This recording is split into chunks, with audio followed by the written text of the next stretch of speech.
የሐዋርያው ጴጥሮስ መልእክት አንደኛ ምዕራፍ 1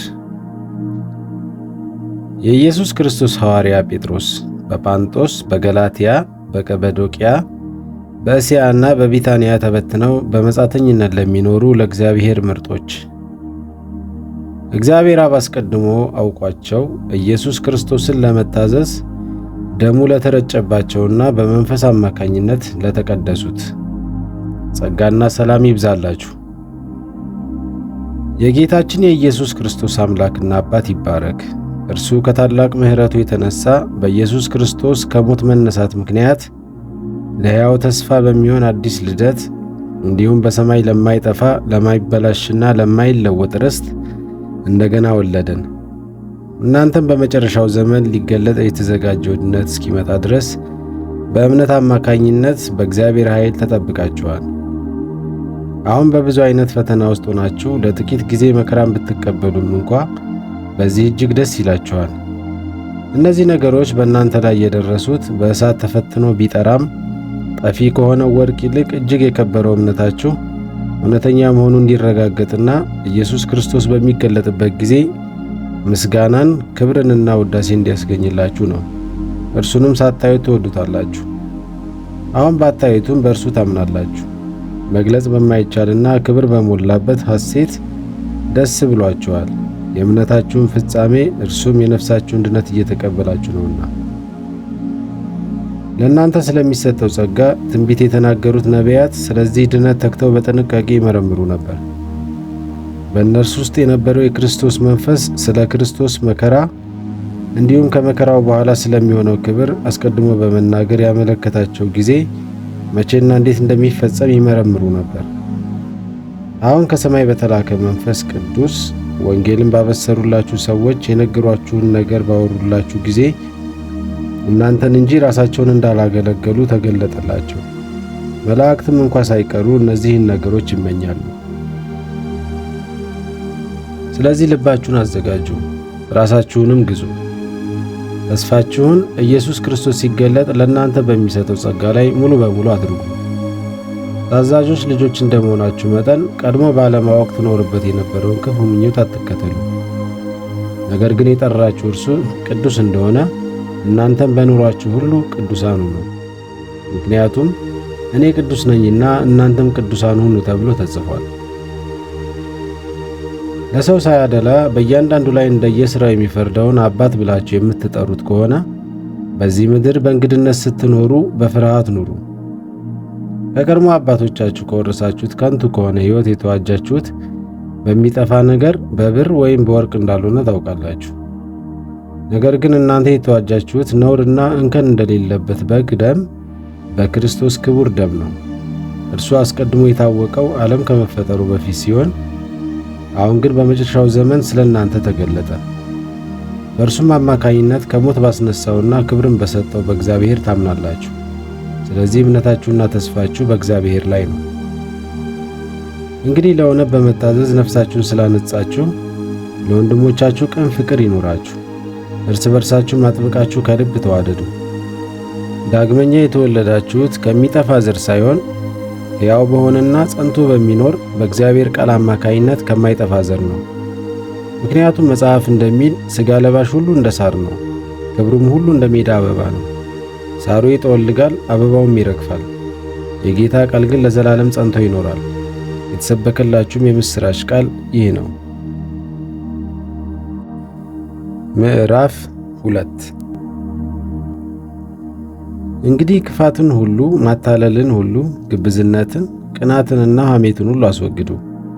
በድነታችሁ እንድታድጉ አዲስ እንደተወለዱ ሕፃናት ንጹሑን መንፈሳዊ ወተት ተመኙ፣ ጌታ መልካም መሆኑን ቀምሳችኋልና።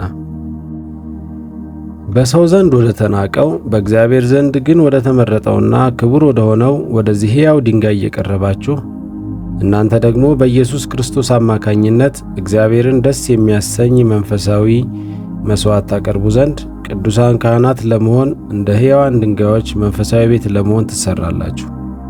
ምክንያቱም በመጽሐፍ እንዲህ ተብሎ ተጽፏልና እነሆ የተመረጠና ክቡር የማዕዘን ድንጋይ በጽዮን አኖራለሁ፣ በእርሱም የሚያምን ከቶ አያፍርም። እንግዲህ ለእናንተ ለምታምኑት ይህ ድንጋይ ክቡር ነው፣ ለማያምኑት ግን ግንበኞች የናቁት ድንጋይ እርሱ የማዕዘን ራስ ሆነ። ደግሞም ሰዎችን የሚያሰናክል የሚጥላቸውም ዓለት ሆነ። የሚሰናከሉት ቃሉን ባለመታዘዛቸው ነው፣ የተመደቡት ለዚህ ነውና። እናንተ ግን ከጨለማ ወደ አስደናቂ ብርሃኑ የጠራችሁን የእግዚአብሔርን ታላቅ ሥራ እንድታውጁ የተመረጠ ትውልድ፣ የንጉሥ ካህናት፣ ቅዱስ ሕዝብ፣ እግዚአብሔር ለራሱ የለያችሁ ሕዝብ ናችሁ። ቀድሞ የእርሱ ወገን አልነበራችሁም፣ አሁን ግን የእግዚአብሔር ሕዝብ ሆናችኋል። ቀድሞ ምሕረት አላገኛችሁም ነበር፣ አሁን ግን ምሕረትን አግኝታችኋል። ወዳጆች ሆይ በዚህ ዓለም እንግዶችና መጻተኞች እንደመሆናችሁ መጠን ነፍስን ከሚዋጋ ሥጋዊ ምኞት እንድትርቁ እለምናችኋለሁ። ምንም እንኳ ክፉ እንደምትሠሩ አድርገው ቢያሟችሁም ለፍርድ በሚመጣበት ጊዜ የመልካሙ ሥራችሁን አይተው እግዚአብሔርን እንዲያከብሩ በአሕዛብ መካከል በመልካም ሕይወት ኑሩ። ስለ ጌታ ብላችሁ ለምድራዊ ባለሥልጣናት ሁሉ ተገዙ። የበላይ ባለሥልጣን ስለሆነ ለንጉሥ ቢሆን ወይም ክፉ አድራጊዎችን ለመቅጣት በጎ አድራጊዎችን ለማመስገን እርሱ ለሾማቸው ገዦች ታዘዙ። ምክንያቱም መልካም በማድረግ ያላዋቂዎቹን ከንቱ ንግግር ዝም እንድታሰኙ የእግዚአብሔር ፈቃድ ነው። እንደ እግዚአብሔር አገልጋዮች ሆናችሁ በነጻነት ኑሩ እንጂ ነጻነታችሁን የክፋት መሸፈኛ አታድርጉት። ለሰው ሁሉ ተገቢውን አክብሮት ስጡ። ወንድሞችን ውደዱ፣ እግዚአብሔርን ፍሩ፣ ንጉሥን አክብሩ። እናንተ አገልጋዮች ሆይ ለደጎችና ለገሮች ጌቶቻችሁ ብቻ ሳይሆን ለክፉዎችም በፍጹም አክብሮት ታዘዙ። ስለ እግዚአብሔር ሲል የግፍ መከራን የሚቀበል ሰው ምስጋናን ያገኛል። ክፉ ሥራ ሰርታችሁ ብትቀጡና ብትታገሱ ምን ምስጋና ይኖራችኋል? ነገር ግን መልካም ሥራ ሰርታችሁ መከራ ብትቀበሉና ብትታገሱ ይህ በእግዚአብሔር ዘንድ ምስጋና ያስገኝላችኋል። የተጠራችሁትም ለዚህ ነው። ምክንያቱም ክርስቶስ ስለ እናንተ መከራን የተቀበለው የእርሱን ፈለግ እንድትከተሉ ምሳሌ ሊተውላችሁ ነው። እርሱ ኃጢአት አላደረገም፣ በአፉም ተንኮል አልተገኘበትም። ሲሰርቡት መልሶ አልተሳደበም፣ መከራ ሲደርስበት አልዛተም። ነገር ግን በጽድቅ ለሚፈርደው ራሱን አሳልፎ ሰጠ። ለኃጢአት ሞተን ለጽድቅ እንድንኖር እርሱ ራሱ በሥጋው ኃጢአታችንን በእንጨት መስቀል ላይ ተሸከመ። በእርሱ ቁስል እናንተ ተፈውሳችኋል። ቀድሞ እንደ ጠፉ በጎች ትቅበዘበዙ ነበር፣ አሁን ግን ወደ ነፍሳችሁ እረኛና ጠባቂ ተመልሳችኋል። ምዕራፍ 3 ሚስቶች ሆይ እናንተም እንደዚሁ ለባሎቻችሁ ተገዙ። አንዳንድ ለቃሉ የማይታዘዙ ቢኖሩ ያለ ቃል በሚስቶቻቸው አኗኗር ተማርከው ይመለሳሉ። ይህም የሚሆነው ንጹሕና ፍጹም አክብሮት የተሞላው ኑሯችሁን ሲመለከቱ ነው። ውበታችሁ በውጫዊ ነገሮች በመሽሞንሞን ይኸውም ሹርባ በመሰራት በወርቅ በማጌጥና በልብስ አይሁን። ነገር ግን ውበታችሁ በእግዚአብሔር ፊት ዋጋው እጅግ የከበረ ገርና ጭምት መንፈስ ያለበት ምንጊዜም የማይጠፋ የውስጥ ሰውነት ውበት ይሁን። ተስፋቸውን በእግዚአብሔር ላይ የጣሉ የቀድሞ ቅዱሳን ሴቶች ራሳቸውን ያስዋቡት በዚህ አይነት ለባሎቻቸው በመገዛት ነበርና። ሳራም አብርሃምን ጌታዬ እያለች ትታዘዘው ነበር። እናንተም ምንም ሳትፈሩ መልካም ብታደርጉ የእርሷ ልጆች ናችሁና። ባሎች ሆይ እናንተም ደግሞ ጸሎታችሁ እንዳይደናቀፍ በኑሯችሁ ሁሉ ለሚስቶቻችሁ አስቡላቸው። ደካሞች ስለሆኑና የሕይወትንም በረከት አብረዋችሁ ስለሚወርሱ አክብሯቸው። በመጨረሻም ሁላችሁ በአንድ ሐሳብ ተስማሙ፣ እርስ በርሳችሁ ተሳሰቡ፣ እንደ ወንድማማቾች ተዋደዱ፣ ርኅሩኆችና ትሑታን ሁኑ። ክፉውን በክፉ ወይም ስድብን በስድብ ፈንታ አትመልሱ፣ በዚህ ፋንታ ባርኩ። ምክንያቱም እናንተ የተጠራችሁት እንደነዚህ ያሉትን ነገሮች እያደረጋችሁ በረከትን ለመውረስ ነው። ስለዚህ ሕይወትን የሚወድ መልካም ቀኖችን ሊያይ የሚፈልግ ምላሱን ከክፉ ከንፈሮቹንም ተንኮል ከመናገር ይከልክል። ከክፉ ይራቅ፣ መልካምንም ያድርግ፣ ሰላምን ይፈልግ ይከተላትም። ምክንያቱም የጌታ ዓይኖች ጻድቃንን ይመለከታሉና ጆሮቹም ጸሎታቸውን ለመስማት የተከፈቱ ናቸው። የጌታ ፊት ግን በክፉ አድራጊዎች ላይ ነው። መልካም ነገር ለማድረግ ብትቀኑ የሚጎዳችሁ ማን ነው? ነገር ግን ስለ ጽድቅ እንኳ መከራ ቢደርስባችሁ ብፁዓን ናችሁ። ዛቻቸውን አትፍሩ፣ አትታወቁም። ክርስቶስን ጌታ አድርጋችሁ በልባችሁ ቀድሱት። እናንተ ስላላችሁ ተስፋ ምክንያት ለሚጠይቋችሁ ሁሉ መልስ ለመስጠት ሁሉ ጊዜ የተዘጋጃችሁ ሁኑ። ነገር ግን ይህን ሁሉ በትሕትናና በአክብሮት አድርጉት። በክርስቶስ ያላችሁን መልካም ጠባይ አክፋፍተው የሚናገሩ ሰዎች በሐሜታቸው እንዲያፍሩ በጎ ሕሊና ይኑራችሁ። የእግዚአብሔር ፈቃድ እንዲህ ከሆነ ክፉ ሰርቶ መከራ ከመቀበል ይልቅ መልካም አድርጎ መከራ መቀበል ይሻላል። እንዲሁም ክርስቶስ ለአንዴና ለመጨረሻ ጊዜ ስለ ኃጢአት ሞቷልና ወደ እግዚአብሔር ያቀርባችሁ ዘንድ ጻድቅ የሆነው እርሱ ስለ ዓመፀኞች ሞተ። እርሱ በሥጋ ሞተ፣ በመንፈስ ግን ሕያው ሆነ። በመንፈስም ሄዶ በወህኒ ቤት ለነበሩ ነፍሳት ሰበከላቸው። እነዚህ በወህኒ የነበሩት ነፍሳት ቀድሞ በኖኅ ዘመን መርከብ ሲሠራ እግዚአብሔር በትዕግሥት ይጠብቃቸው የነበሩ እምቢተኞች ናቸው። በውሃ የዳኑት ጥቂት፣ ይኸውም 8 ሰዎች ብቻ ነበሩ። ይህም ውሃ አሁን የጥምቀት ምሳሌ ሆኖ ያድናችኋል። ይህም የሰውነትን እልፍ በማስወገድ ሳይሆን በንጹሕ ሕሊና በእግዚአብሔር ፊት የሚቀርብ መማፀኛ ነው። የሚያድናችሁም በኢየሱስ ክርስቶስ ትንሣኤ አማካኝነት ነው። እርሱም ወደ ሰማይ ወጥቶ በእግዚአብሔር ቀኝ አለ። መላእክትና ሥልጣናት ኃይላትም ተገዝተውለታል።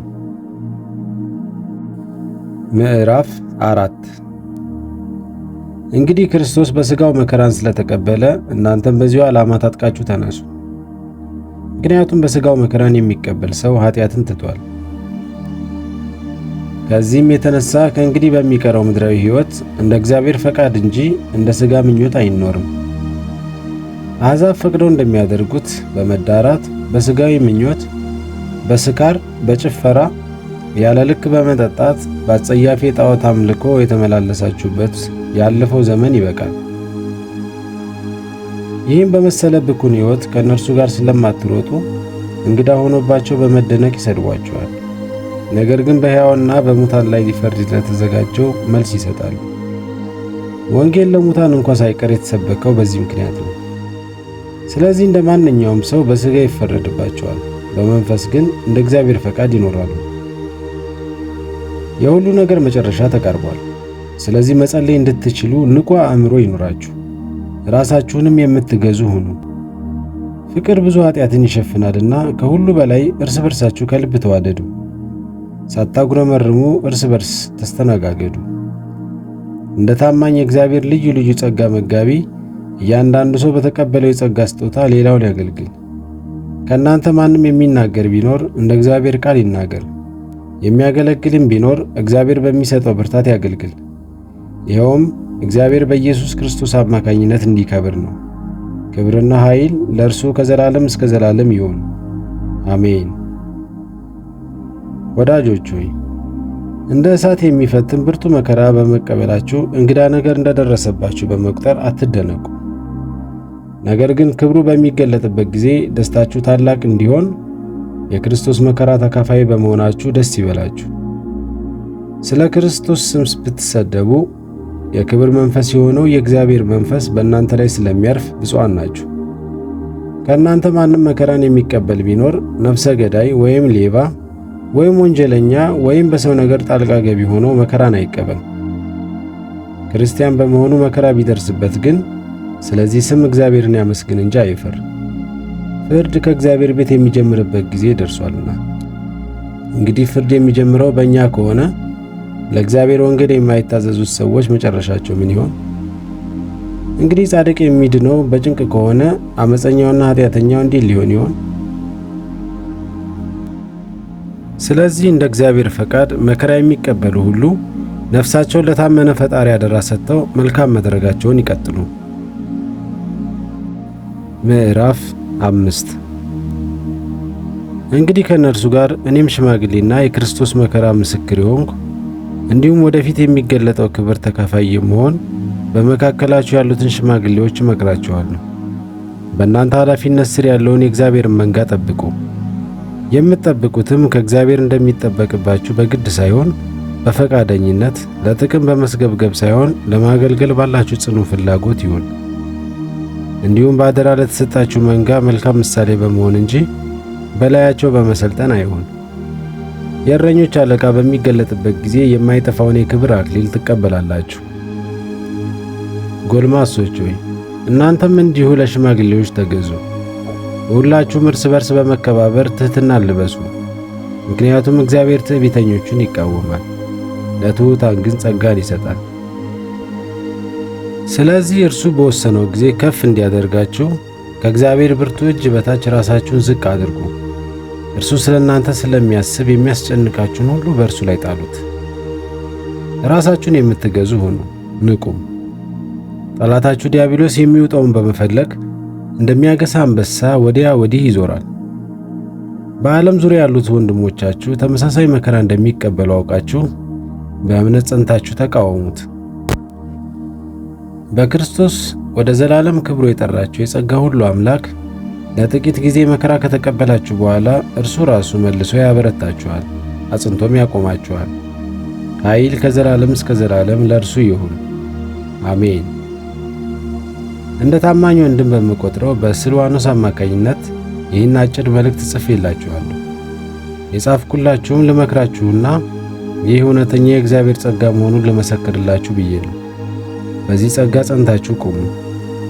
ከእናንተ ጋር የተመረጠችው በባቢሎን የምትገኘው ሰላምታ ታቀርብላችኋለች። እንዲሁም ልጄ ማርቆስ ሰላምታ ያቀርብላችኋል። በፍቅር አሳሳም እርስ በርሳችሁ ሰላምታ ተሰጣጡ። በክርስቶስ ላላችሁ ለሁላችሁ ሰላም ይሁን።